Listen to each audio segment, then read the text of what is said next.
ओम नमः शिवाय। दोस्तों, 16 सोमवार व्रत कथा। मृत्यु लोक में भ्रमण करने की इच्छा करके एक समय भगवान भोलेनाथ माता पार्वती के साथ मृत्यु लोक में पधारे। भ्रमण करते करते दोनों विदर्भ देशांतर्गत अमरावती नाम की अति रमणीक नगरी में पहुँचे।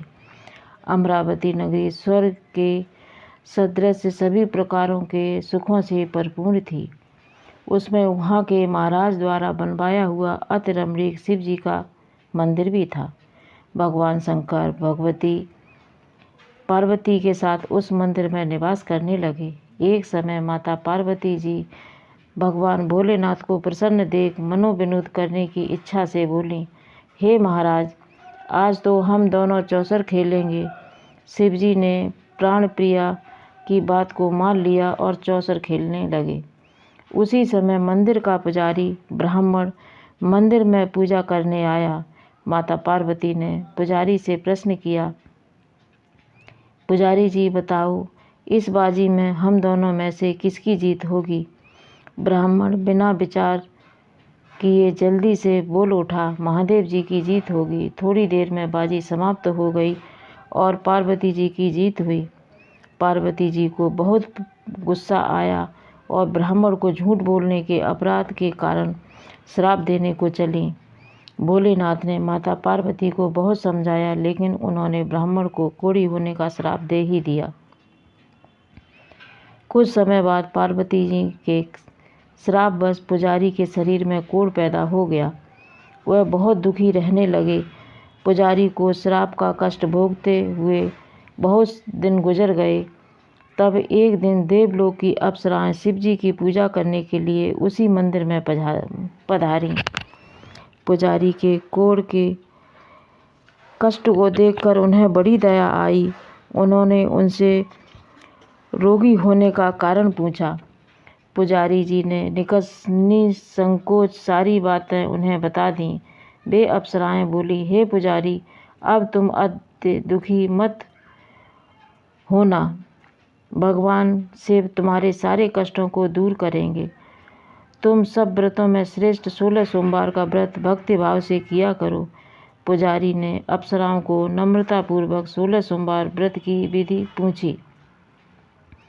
अप्सराओं ने बताया कि सोमवार को भक्ति भाव से व्रत करो, साफ वस्त्र पहनो, संध्या उपासना के बाद आधा सेर गेहूं का आटा लो, उसमें 3 भाग करो और घी गुड़ दीप नैवेद्य फूल बेलपत्र जनेऊ आदि चंदन अक्षत्र पुष्पादि के द्वारा प्रदोष काल में भगवान शंकर की विधि से पूजा करो। तत्पश्चात 3 भाग में से 1 शिव जी को अर्पण करो, बाकी 2 शिव जी का प्रसाद समझकर उपस्थित लोगों में बांट दो और आप भी प्रसाद समझकर खाओ।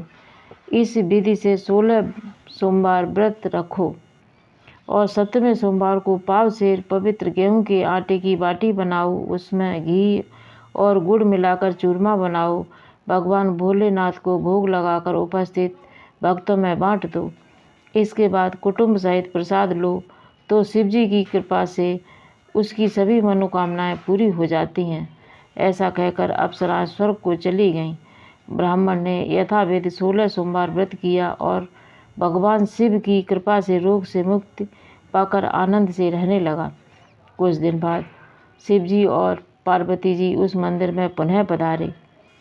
ब्राह्मण को निरोग देखकर पार्वती जी ने ब्राह्मण से रोग से मुक्त होने का उपाय पूछा। ब्राह्मण ने 16 सोमवार व्रत कथा सुना दी। पार्वती जी बहुत प्रसन्न हुई, ब्राह्मण से व्रत की विधि पूछी और स्वयं व्रत करने के लिए तैयार हो गईं। व्रत करने के बाद उनकी मनोकामना पूरी हुई और उनके रूठे हुए बेटे कार्तिक स्वयं माता की आज्ञाकारी हुई। कार्तिक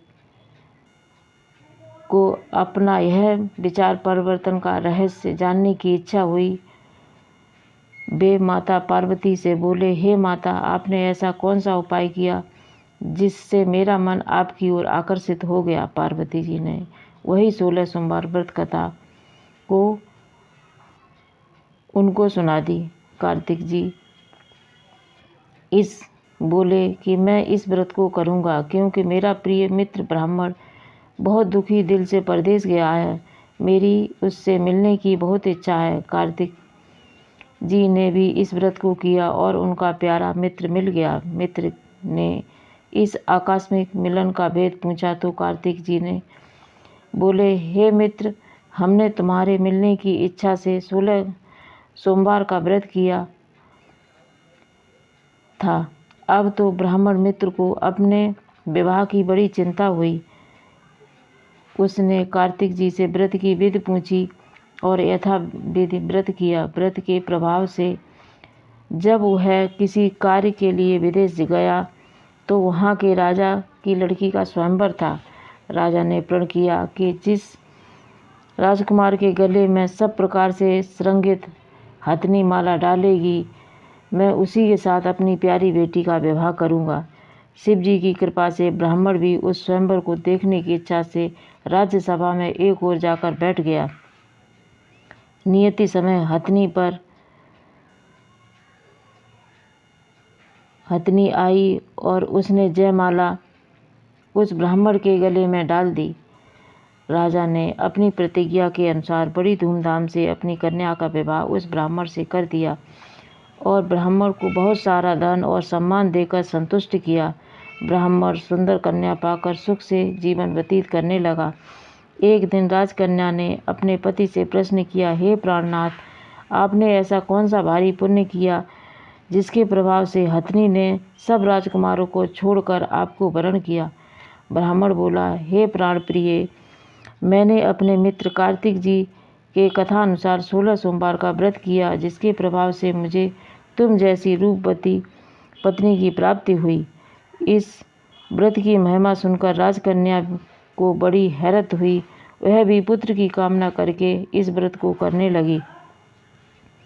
शिव जी की दया से उसके गर्भ में एक अति सुंदर, सुशील, धर्मात्मा और विद्वान पुत्र उत्पन्न हुआ।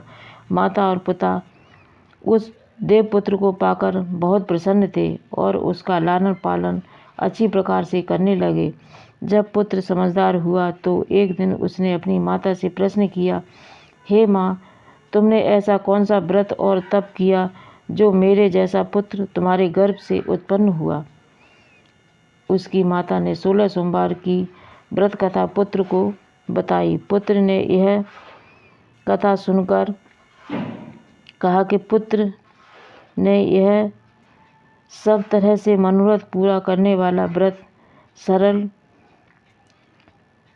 सुना तो वह भी राज्याधिकार पाने की इच्छा से हर सोमवार को यथाविधि यह व्रत करने लगा। व्रत शुरू करने के बाद एक देश के वृद्ध राजा के दूतों ने आकर उसको राजकन्या के लिए वरण किया।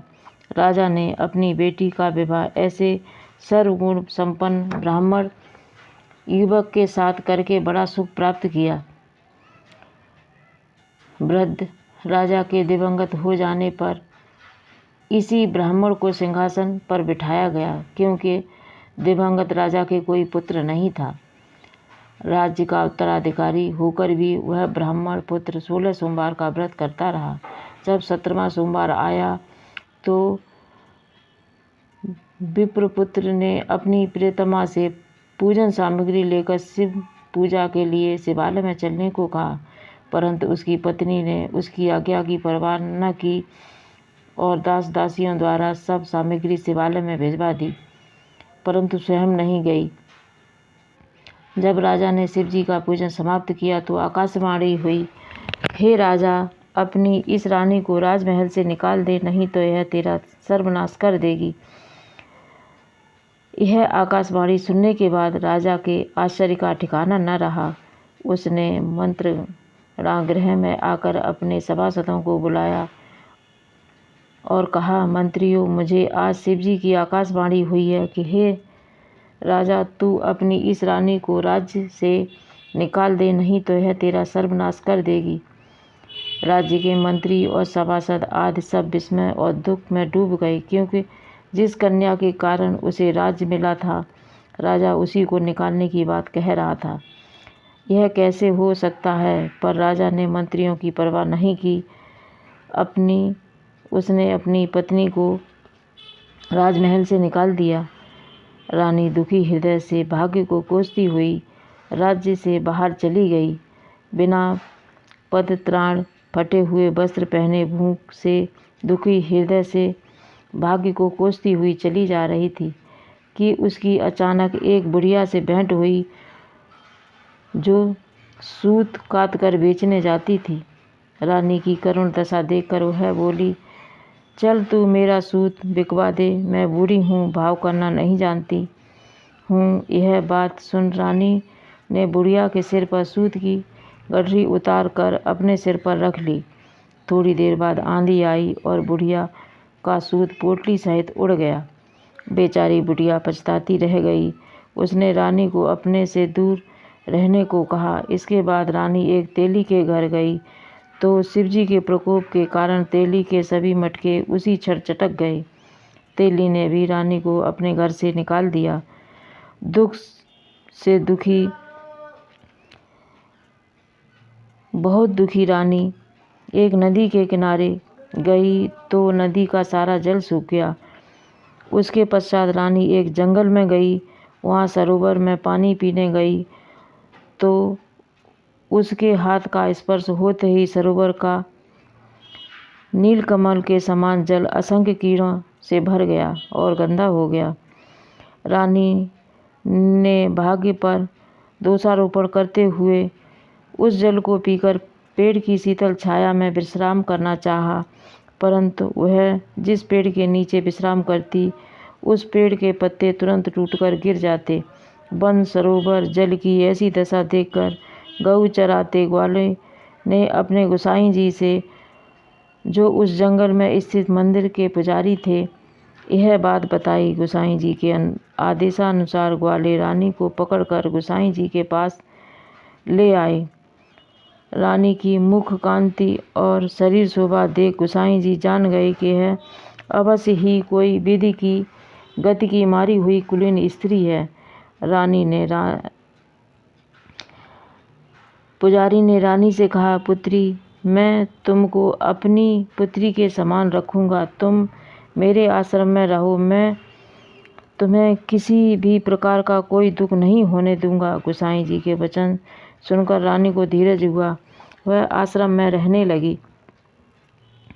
रानी जो भी भोजन बनाती उसमें कीड़े पड़ जाते, जल भरकर लाती उसमें कीड़े पड़ जाते। रानी की यह दशा देख गोसाई जी भी बड़े दुखी हुए और रानी से बोले, हे पुत्री, तुम्हारे ऊपर कौन से देवता का प्रकोप है जिससे तुम्हारी ऐसी हालत हुई है। पुजारी जी की बात सुनकर रानी ने शिवजी महाराज की पूजन का बहिष्कार करने की बात बताई तो पुजारी जी शिवजी महाराज को अनेक प्रकार से स्तुति करते हुए रानी से बोले कि हे पुत्री, तुम सब मनोरथ पूरे करने वाले 16 सोमवार व्रत करो, उसके प्रभाव से इस कष्ट से मुक्त हो सकोगी। गोसाई जी की बात मानकर रानी ने 16 सोमवार व्रत किया। 7वें सोमवार को विधि विधान सहित पूजन किया। उस पूजन के प्रभाव से राजा के हृदय में विचार आया कि रानी को गए हुए बहुत समय बीत गया है, न जाने कहाँ कहाँ भटकती होगी, उसे ढूंढना चाहिए। यह सोचकर रानी को तलाश करने के लिए राजा ने चारों दिशाओं में दूत भेजे। वे दूत रानी को तलाश करते हुए गोसाई जी के आश्रम में पहुँचे। वहाँ रानी को पाकर उनसे रानी को अपने साथ ले जाने का आग्रह करने लगे, परंतु गोसाई जी ने मना कर दिया। दूत चुपचाप वापस लौट गए और राजा को रानी का पता बतलाया। रानी का पता पाकर राजा गोसाई जी के आश्रम में गए और कहा कि हे महाराज, जो देवी आपके आश्रम में रहती है वह मेरी पत्नी है। शिव जी के प्रकोप के कारण मैंने उसको त्याग दिया। अब मैं भोलेनाथ की कृपा से उसे लेने आया हूँ। कृपया मुझे अपनी पत्नी को साथ ले जाने की आज्ञा दें। यह सुनकर गोसाई जी बड़े प्रसन्न हुए। उन्होंने रानी को राजा के साथ जाने की अनुमति दे दी। राजा बड़ी प्रसन्नता से रानी को महल में लेकर आया। सारे राज्य में उत्सव मनाया और चारों ओर प्रसन्नता की लहर दौड़ गई। सारी प्रजा ने अपनी रानी के आने की खुशियां मनाई। राजा और रानी फिर नियम पूर्वक 16 सोमवार के व्रत का पालन करते हुए बहुत समय तक आनंद पूर्वक भूलोक पर निवास करते रहे। अतः अंत में समय में दोनों को मोक्ष की प्राप्ति हुई। इस प्रकार जो मनुष्य 16 सोमवार के व्रत को श्रद्धापूर्वक करता है उसकी सभी मनोकामनाएं भगवान शिव की कृपा से पूरी होती हैं और उसे मोक्ष की प्राप्ति होती है। ओम नमः शिवाय।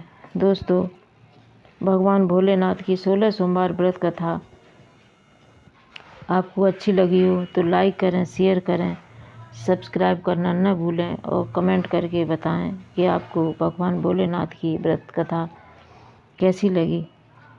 नमस्कार।